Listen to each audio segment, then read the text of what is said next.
सुप्रभात दोस्तों। Current affairs की महत्वपूर्ण कक्षा में आप सभी का स्वागत है। आज का पहला प्रश्न है, भारत की जैव विविधता के संदर्भ में common teal greenshank pintail wagtail है? ए पक्षी, बी प्राइमेट, सी सरीसृप, डी उभयचर। इसका सही विकल्प है ए पंछी। हाल ही राजस्थान के मन्नार को नई आर्द्रभूमि के रूप में अधिसूचित किया जा सकता है। यह स्थान राजस्थान के उदयपुर में स्थित है, जिसे पक्षी गांव के नाम से भी जाना जाता है। इस गांव की 2 झीलें बड़ी संख्या में प्रवासी पक्षियों को आकर्षित करती हैं। इन प्रवासी पक्षियों में flamingo white tail lapwing pelican, marsh harrier bar headed goose, common teal greenshank, pintail wagtail, green sandpiper आदि शामिल हैं। अगला प्रश्न है, India booming gig and platform economy report के द्वारा लॉन्च की गई।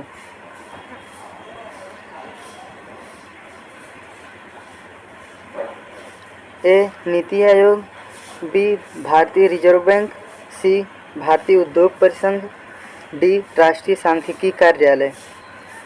इसका सही विकल्प है ए नीति आयोग। हाल ही में नीति आयोग ने India booming gig and platform economy report launch किया है। यह ऐसी पहली रिपोर्ट है जो गिग एंड प्लेटफॉर्म इकोनॉमी पर समग्र दृष्टिकोण और समाधान प्रस्तुत करती है। इसका अनुमान है कि वर्ष 2020-21 में 77 लाख वर्कर गिग इकोनॉमी से जुड़े थे। वर्ष 2029-30 तक गिग श्रम बल के 2.35 करोड़ तक विस्तार होने का अनुमान है। अगला प्रश्न है,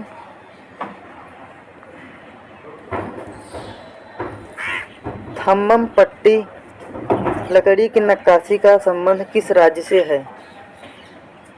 ए केरल राज्य से, बी तमिलनाडु, सी कर्नाटक, डी आंध्र प्रदेश।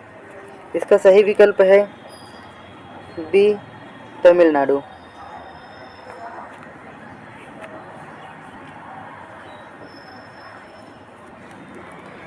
हाल ही में तमिलनाडु सरकार ने थम्बम पट्टी में कारीगरों के लिए बुनियादी सुविधाओं के साथ एक लकड़ी शिल्प गांव स्थापित करने के लिए कदम उठाए हैं। थम्बम पट्टी अपनी लकड़ी की नक्काशी और मूर्तियों एवं मंदिरों के दरवाजों सहित उत्पादों की एक विस्तृत श्रृंखला के लिए जाना जाता है।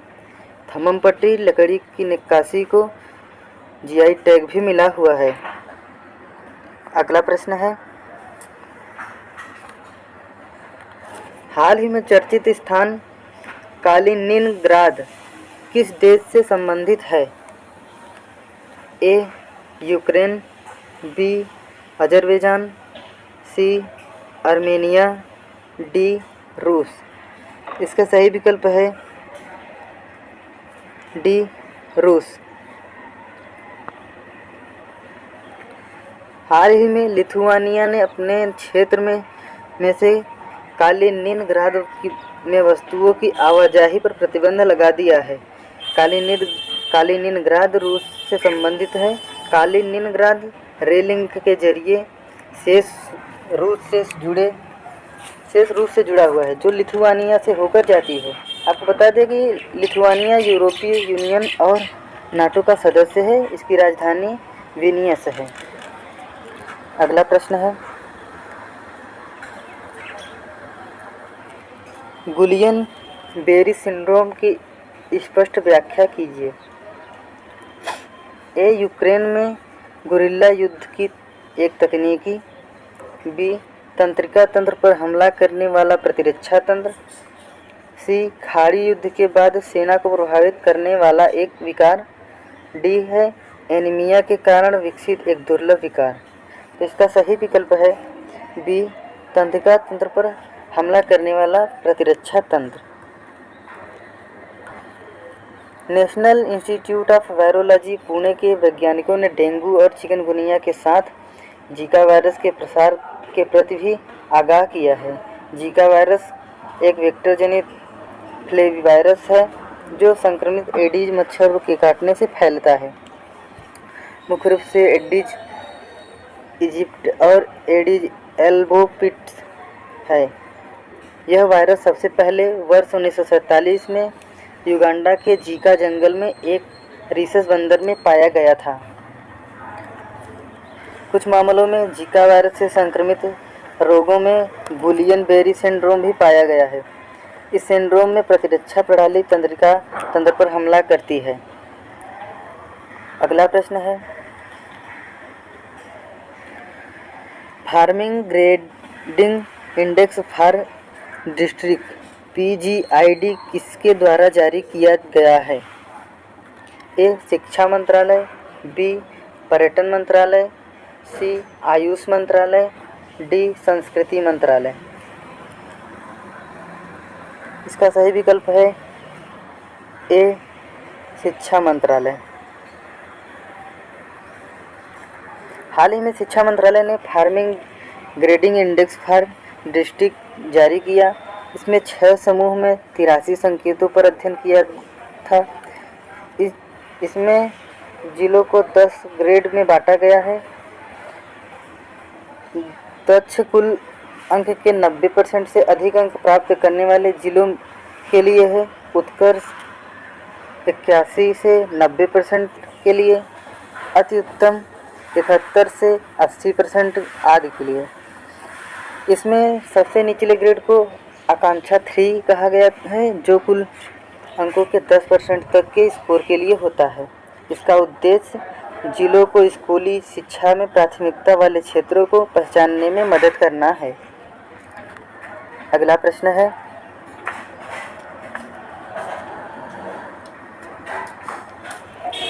नैनो ब्रिज के संबंध में निम्नलिखित कथन पर विचार कीजिए। यह एक N95 मास्क है जिसे 2D प्रिंटिंग तकनीक का उपयोग करके बनाया गया है। दूसरा है, इसकी सेल्फ लाइफ 5 महीने से अधिक है। तीसरा है, इसमें 4 लेयर फिल्ट्रेशन मैकेनिज्म है। उपरोक्त में से कौन सा कथन सही है? ऑप्शन ए 1, 2, 3, केवल 1, 2, केवल 2 और 3, केवल 3। इसका सही विकल्प है डी, केवल 3।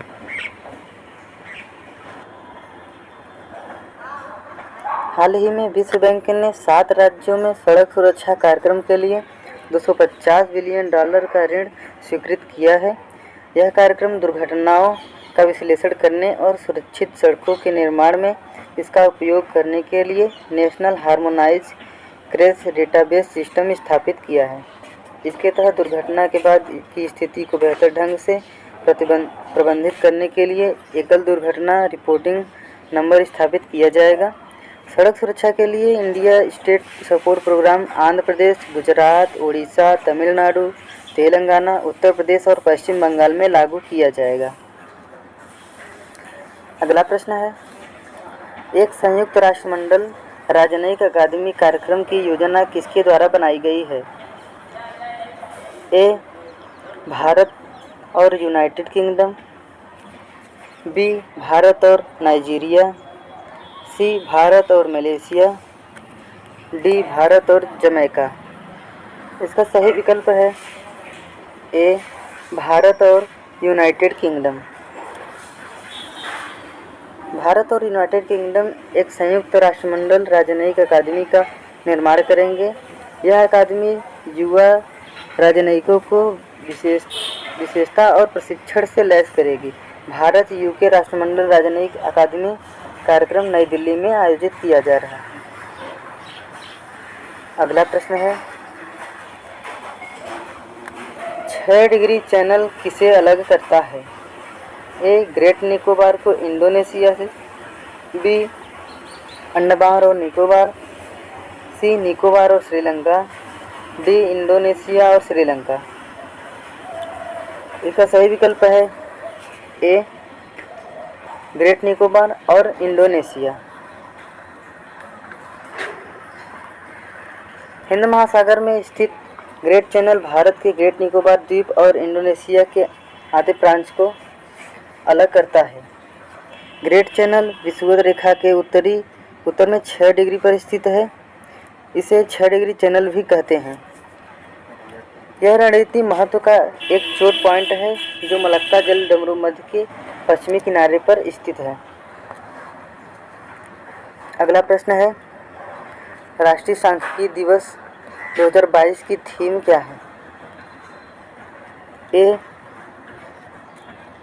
Data for sustainable development, B data for economic development, C data for human development, D data for social development.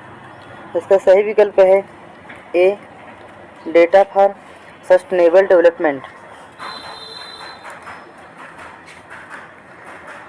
Bharat सरकार वर्ष 2007 से हर साल 29 जून को सांख्यिकी दिवस मनाती है। यह दिवस पीसी महालनोबिस के जन्मदिवस के उपलक्ष्य में मनाया जाता है। उन्होंने आर्थिक नियोजन और सांख्यिकी के क्षेत्र में महत्वपूर्ण योगदान दिया था। इस वर्ष के सांख्यिकी दिवस की theme data for sustainable development है। इस दिन का मुख्य उद्देश्य सामाजिक आर्थिक नियोजन में सांख्यिकी की भूमिका और महत्व पर जन जागरूकता पैदा करना है। राष्ट्रीय सांख्यिकी दिवस के बारे में और अधिक जान लेते हैं। यह दिवस दिवंगत प्रोफेसर प्रशांत चंद्र महालनोबिस पीसी महालनोबिस की जयंती को चिन्हित करता है, जिन्हें भारतीय सांख्यिकी के जनक के नाम से भी जाना जाता है। यह दिवस आर्थिक नियोजन एवं सांख्यिकी के क्षेत्र में प्रोफेसर महालनोबिस के बहुमूल्य योगदान को रेखांकित करता है। भारत में इस दिवस के आयोजन की शुरुआत साल 2007 से हुई थी। इस दिवस के आयोजन का मुख्य उद्देश्य देश के विकास हेतु सामाजिक आर्थिक योजना एवं नीति निर्माण में सांख्यिकी की भूमिका और महत्व को लेकर जन जागरूकता पैदा करना है। इस वर्ष सांख्यिकी दिवस की थीम है सतत विकास हेतु डेटा। पीसी महालनोबिस के बारे में जान लेते हैं। वह भारत के प्रमुख सांख्यिकीविद थे, जिनका जन्म 29 जून 1893 को कलकत्ता में हुआ था। इनके द्वारा प्रतिपादित महालनोबिस डिस्टेंस को सांख्यिकी अध्ययन के क्षेत्र में काफ़ी महत्वपूर्ण माना जाता है। यह सूत्र कई आयामों में माप के आधार पर एक बिंदु और वितरण के बीच की दूरी को खोजने के लिए उपयोग किया जाता है। साथ ही उन्होंने भारतीय सांख्यिकी संस्थान ISI की स्थापना के महत्वपूर्ण योगदान दिए हैं। वह योजना आयोग के भी सदस्य रहे थे। अगला हमारा चर्चा का विषय है खबरों में GST कंपनसेशन सेस क्या है, इसके बारे में जान लेते हैं। हाल ही में सरकार ने वस्तु एवं सेवा कर GST मुआवजा उपकर की समय सीमा में बढ़ोतरी की है। यह बढ़ोतरी 28% स्लैब में वस्तुओं पर लगाए गए GST के लिए है। इसके तहत इस अवधि को मार्च 2026 तक बढ़ा दिया गया है। गौरतलब है कि उपकर संग्रह की अवधि 30 जून को समाप्त होनी थी। राजस्व विभाग द्वारा अधिसूचित GST उपकर की अवधि और संग्रह की अवधि नियम 2022 के अनुसार GST उपकर लगाने और संग्रह की अवधि 31 मार्च 2026 तक होगी। बता दें कि उपकर का विस्तार GST परिषद की सिफारिश पर आधारित है। GST मुआवजा उपकर क्या है? यह वस्तु एवं सेवा कर राज्यों को मुआवजा अधिनियम 2017 द्वारा लगाया जाता है। इसका उद्देश्य 1 जुलाई 2017 को GST लागू होने के कारण राज्यों को होने वाले राजस्व के नुकसान की भरपाई करना है। यह 5 साल की अवधि के लिए लगाया गया था। उपकर क्या है जान लेते हैं। यह मौजूदा कर के अलावा एक अतिरिक्त कर के रूप में लगाया जाता है। यह विशिष्ट उद्देश्य के लिए तब तक लगाया जाता है जब तक सरकार को उस उद्देश्य के लिए पर्याप्त धन प्राप्त नहीं हो जाता।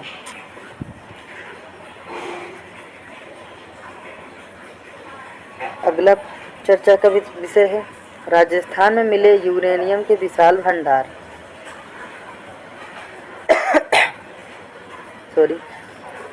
हाल ही में यूरेनियम के विशाल भंडार पाए गए हैं। इसके साथ ही झारखंड और आंध्र प्रदेश के बाद राजस्थान तीसरा राज्य बन गया है जहां यूरेनियम पाया गया है।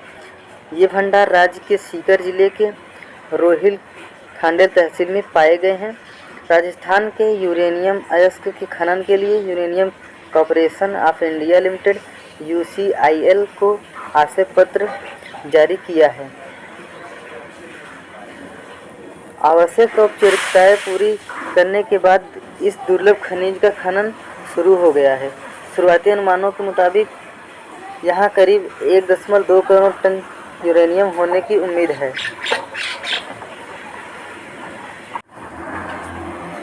यूरेनियम खनन राजस्थान में निवेश, राजस्व और रोजगार के अवसर खोलेगा। यूरेनियम कॉर्पोरेशन खनन गतिविधियों के लिए करीब 3000 करोड़ का निवेश करेगा। इस परियोजना से लगभग 3000 लोगों को प्रत्यक्ष और अप्रत्यक्ष रूप से रोजगार मिलेगा। इसके अलावा यह क्षेत्र में उत्पादों के आधार पर सहायक उद्योगों की स्थापना के मार्ग भी प्रशस्त करेगा। यूरेनियम एक भारी धातु है जिसे दुनिया के सबसे दुर्लभ खनिज में से एक माना जाता है। इसकी खोज 1789 में एक जर्मन रसायनज्ञ मार्टिन कैलोप्रोथ ने पिच ब्लेड नामक खनिज में की थी।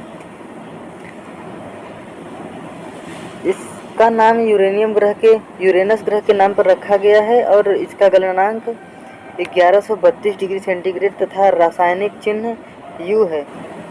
इसका उपयोग क्या है?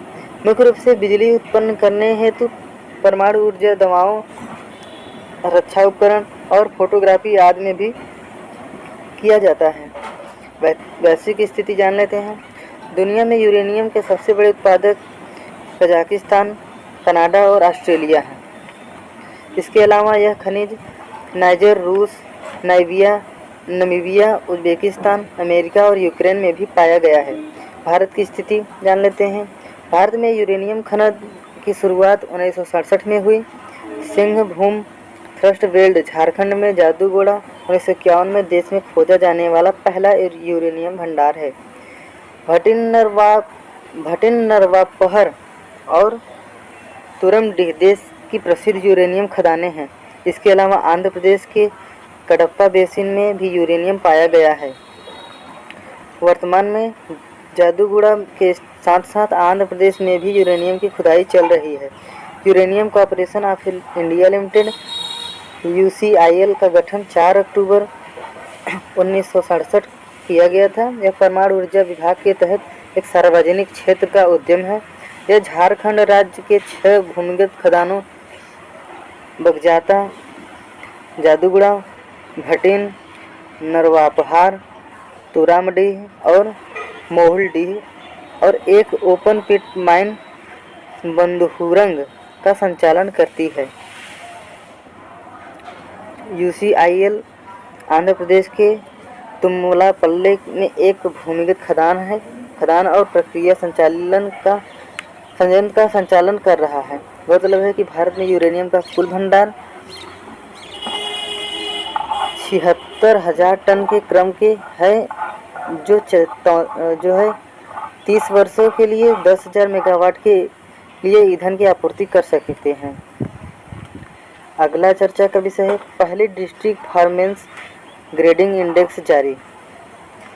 हाल ही में शिक्षा मंत्रालय के स्कूल शिक्षा के साक्षरता विभाग ने पहले जिला निष्पादन ग्रेडिंग सूचकांक रिपोर्ट जारी की है। यह इंडेक्स 2018-19 और 19-20 के लिए जारी की गई है। यह सूचकांक जिला स्तर पर स्कूल शिक्षा प्रणाली के निष्पादन का आकलन करता है।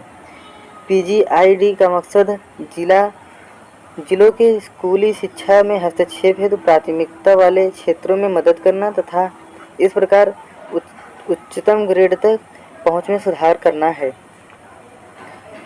PGID 2018-19, 19-20 स्कूली शिक्षा की प्रगति की अंतर राज्य तुलना में अंतर्दृष्टि प्रदान करता है। PGID 2018-19 और 19-22 के परिणाम क्या थे जान लेते हैं। राजस्थान का सीकर स्कूली शिक्षा में सबसे अच्छा प्रदर्शन करने वाला जिला है। इसके बाद झुंझुनू और जयपुर है। ये तीनों जिले उत्कर्ष श्रेणी में आते हैं।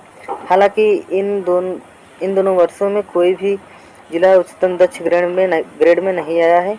अन्य सभी श्रेणियों में जिलों की संख्या में वृद्धि हुई है। अति उत्तम ग्रेड में 2018-19 और 19-20 के जिलों की संख्या 49 से बढ़कर 86 हो गई है। राजस्थान में इस ग्रेड में सर्वाधिक 24 जिले हैं। इसके बाद पंजाब में 14 जिले, गुजरात में 13 जिले और केरल में 13 का स्थान है। पीजीआईडी संबंधित कुछ बिंदु के बारे में चर्चा कर लेते हैं। स्कूली शिक्षा और साक्षरता विभाग द्वारा राज्य के लिए निष्पादित ग्रेडिंग सूचकांक के आधार पर इसे तैयार किया गया है। पीजीआईडी को स्कूल शिक्षा में सभी जिलों के निष्पादन को ग्रेड प्रदान करने के लिए डिजाइन किया गया है। पीजीआईडी में सभी 883 संकेतों को आधार बनाया गया है, जिन्हें 6 श्रेणियों के तहत समूह में रखा गया है। इसके संकेतों में परिणाम, कक्षा के प्रभावशाली असर, ढांचागत सुविधाएं, छात्रों की पात्रता, स्कूल और बच्चों की सुरक्षा, डिजिटल शिक्षा तथा शासन की प्रक्रिया सहित विभिन्न श्रेणियां शामिल हैं। इसके अलावा पीजीआईडी में जिलों को 10 ग्रेडों में विभाजित किया गया है। इसके तहत कुल मिलाकर 90% से अधिक अंक प्राप्त करने वाले जिलों के लिए उच्चतम ग्रेड दक्ष प्रदान किया जाता है।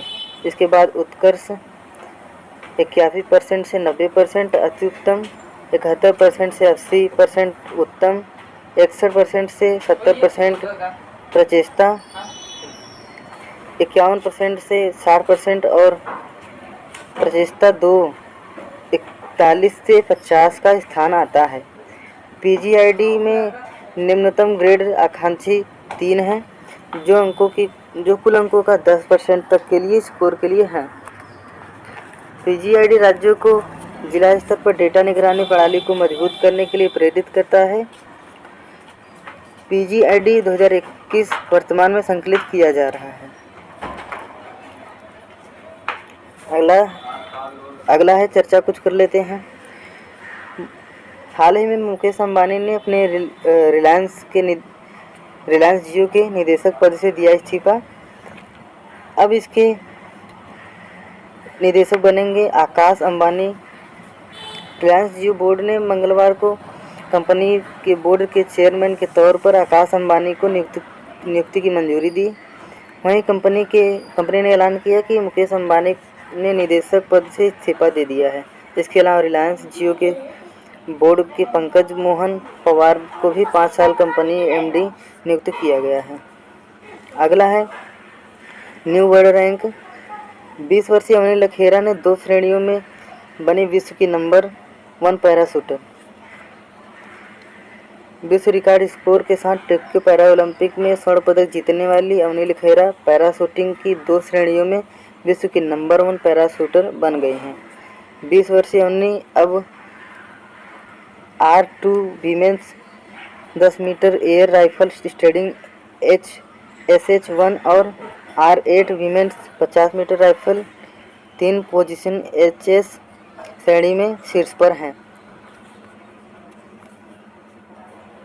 अगला है 2019 विश्व कप विजेता इंग्लैंड के कप्तान आयन मॉर्गन ने अंतर्राष्ट्रीय क्रिकेट से लिया संन्यास। 2019 में विश्व कप विजेता इंग्लैंड के कप्तान आयन मॉर्गन ने 35 साल की उम्र में अंतर्राष्ट्रीय क्रिकेट से संन्यास ले लिया है। मॉर्गन वनडे और T20 क्रिकेट में इंग्लैंड के लिए सर्वाधिक रन बनाने वाले और सर्वाधिक मैच खेलने वाले खिलाड़ी हैं।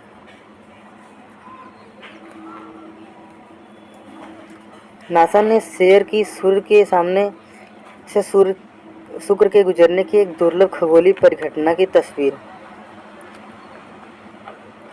नासा ने 1 दशक पहले घटित हुई दुर्लभ खगोलीय परिघटना सूर्य के सामने से शुक्र का गुजरना के बारे में बताते हुए तस्वीर के साथ एक पोस्ट शेयर किया है। बकौल नासा सूर्य की यह परिघटना 100 साल से अधिक समय में जोड़े में होती है। पिछली बार यह परिघटना 2004-2012 में हुई थी। अगली परिघटना 2017 से पहले नहीं होगी, 2117 से पहले नहीं होगी। अगला है 1 जुलाई से सिंगल यूज प्लास्टिक की किन चीज़ों की बिक्री और इस्तेमाल पर प्रतिबंध होगा। 1 जुलाई से प्लास्टिक पर रोक लगेगी, प्लास्टिक पर प्रतिबंध लगेगा। भारत में 1 जुलाई में उपयोग में कम आने वाले और कचरे बढ़ाने वाले चिन्हित सिंगल यूज प्लास्टिक के निर्माण, आयात, संग्रहण, वितरण, बिक्री और इस्तेमाल पर प्रतिबंध लग जाएगा। इन चीज़ों में प्लास्टिक की स्टिक, वायरें, ईयरबड्स, प्लास्टिक के झंडे, सजावट के लिए thermocol, plastic plate, plastic packing item, 100 micron से कम वाली पीवीसी बैनर्स आदि शामिल हैं। अगला चर्चा का विषय है G7 ने की वैश्विक बुनियादी ढांचा योजना की घोषणा।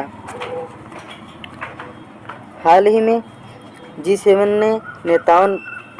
के नेताओं ने वैश्विक अवसंरचना एवं निवेश भागीदारी योजना का अनावरण किया है। इसके लिए साल 2027 तक $600 बिलियन का वित्त जुटाया जाएगा।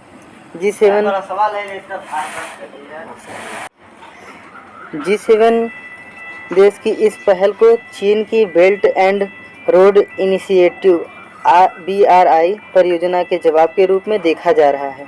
गौरतलब है कि 26 से 28 जून तक 48वें G7 सम्मेलन का आयोजन जर्मनी में किया जा रहा है। इस योजना का मकसद गरीब देशों में महत्वपूर्ण ढांचागत परियोजनाओं को वित्त पोषित करना है। ग्लोबल इंफ्रास्ट्रक्चर एंड इन्वेस्टमेंट के लिए की गई साझेदारी का उद्देश्य दुनिया के दूरस्थ देशों तक पहुंच बनाकर एक बड़े अंतर को भरना है। इसके अलावा सभी देशों की अर्थव्यवस्थाओं को भी मदद मिलेगी। इस पहल के जरिए विभिन्न देश कथित रूप से चीन के प्रभुत्व से बचने में सक्षम होंगे। चीन द्वारा BRI योजना के तहत विकासशील देश को बंदरगाह, सड़क एवं पुल बनाने के लिए कर्ज दिया जाता है। हालांकि चीन की BRI पहल के विपरीत प्रस्तावित G7 फंडिंग काफ़ी हद तक निजी कंपनियों पर निर्भर करेगी। G7 अथवा समूह 7 के बारे में जान लेते हैं। ग्रुप 7 प्रमुख औद्योगिक देशों का एक अनौपचारिक मंच है। इसमें Canada, France, Germany, Italy, Japan, United kingdom और संयुक्त राज्य अमेरिका शामिल हैं। यूरोपीय संघ के प्रतिनिधित्व में G7 के राष्ट्राध्यक्षों और सरकार के प्रमुखों की वार्षिक बैठक में उपस्थित होंगे। जर्मनी G7 सम्मेलन में 2022 की अध्यक्षता कर रहा है। 2022 शिखर सम्मेलन में भारत, अर्जेंटीना, इंडोनेशिया, सेनेगल और दक्षिण अफ्रीका को भागीदार देश के रूप में आमंत्रित किया जाता है। अगला है गिग इकोनॉमी पर नीति आयोग की रिपोर्ट। हाल ही में नीति आयोग ने India's booming gig and platform economy शीर्षक में एक रिपोर्ट जारी की है। यह रिपोर्ट अपनी तरह की ऐसा पहला अध्ययन है जो देश की गिग प्लेटफॉर्म अर्थव्यवस्था के बारे में व्यापक दृष्टिकोण और सिफारिशें प्रस्तुत करता है। ये सिफारिशें विभिन्न मंत्रालयों, राज्य सरकारों, प्रशिक्षण प्रदाताओं व अन्य हितधारकों के लिए एक महत्वपूर्ण संसाधन के रूप में काम करेगी। यह रिपोर्ट इस उभरते हुए क्षेत्र के विभिन्न पहलुओं जैसे इसके मौजूदा आकार, रोजगार, सृजन क्षमता, अवसरों, चुनौतियों आदि पर प्रकाश डालती है। 8 बज गया। साथ ही यह इस क्षेत्र में श्रमिकों की विभिन्न श्रेणियों के लिए रणनीति रूपरेखा को भी दर्शाती है। रिपोर्ट के प्रमुख निष्कर्ष वर्ष 2020-21 में गिग अर्थव्यवस्था में 77 कर्मचारी कार्यरत थे। इसका गैर कृषि कार्यबल में 2.6%, जबकि भारत में कुल कार्यबल 1.5% योगदान है।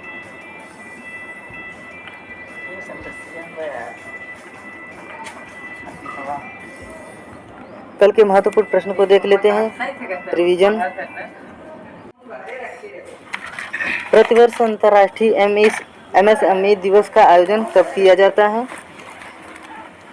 Option A 25 June, option B 26 June, option C 27 June, option D 28 June. इसका सही विकल्प है ऑप्शन सी 27 जून। अगला प्रश्न है, मेनार पक्षी गांव किस राज्य में स्थित है जिसे नई आर्द्रभूमि के रूप में अधिसूचित किया जाना तय है। इसका सही उत्तर है डी, राजस्थान।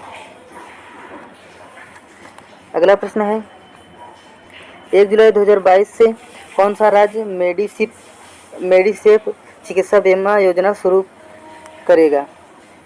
इसका सही विकल्प है ए, केरल। हाल ही में किसे भारतीय ओलंपिक संघ IOA का कार्यवाहक अध्यक्ष नियुक्त किया गया है? इसका सही विकल्प है ऑप्शन डी, अनिल खन्ना। हाल ही में किस राज्य की सार्वजनिक परिवहन सेवा मोबस को प्रतिष्ठित संयुक्त राष्ट्र लोक सेवा पुरस्कार से सम्मानित किया गया है? इसका सही विकल्प है ऑप्शन बी, ओडिशा। हाल ही में किस राज्य में बैकवाटर में भारत की सबसे बड़ी फ्लोटिंग सोलर पावर परियोजना शुरू की गई है? इसका सही विकल्प है ऑप्शन ए, केरल। हाल ही में किस अंतरिक्ष एजेंसी ने ऑस्ट्रेलिया की धरती से मिनी हबल टेलीस्कोप लॉन्च किया गया है? इसका सही विकल्प है ऑप्शन बी, नासा। 26-27 जून 2022 को G7 के 48वें शिखर सम्मेलन का आयोजन कहाँ पर किया जा रहा है? इसका सही विकल्प है सी, जर्मनी। हाल ही में किस राज्य में साओ जो आओ उत्सव मनाया गया है? इसका सही विकल्प है ए, गोवा में मनाया गया है। अगला प्रश्न है हाल ही में भारत ने किस देश के साथ राष्ट्रमंडल राजनयिक अकादमी कार्यक्रम की घोषणा की है? इसका सही विकल्प है ऑप्शन सी, ब्रिटेन। अगला प्रश्न है और आज का अंतिम प्रश्न, ये आज का अभ्यास प्रश्न है। कौन सा देश partner in blue Pacific BPP पहल का सदस्य नहीं है? इसका उत्तर आपको कमेंट बॉक्स में देना है। तो आज के लिए बस इतना ही। वीडियो अच्छी लगी हो तो वीडियो को लाइक कीजिए, कमेंट कीजिए, चैनल को सब्सक्राइब कीजिए और ज़्यादा से ज़्यादा लोगों को शेयर कीजिए। बहुत बहुत धन्यवाद।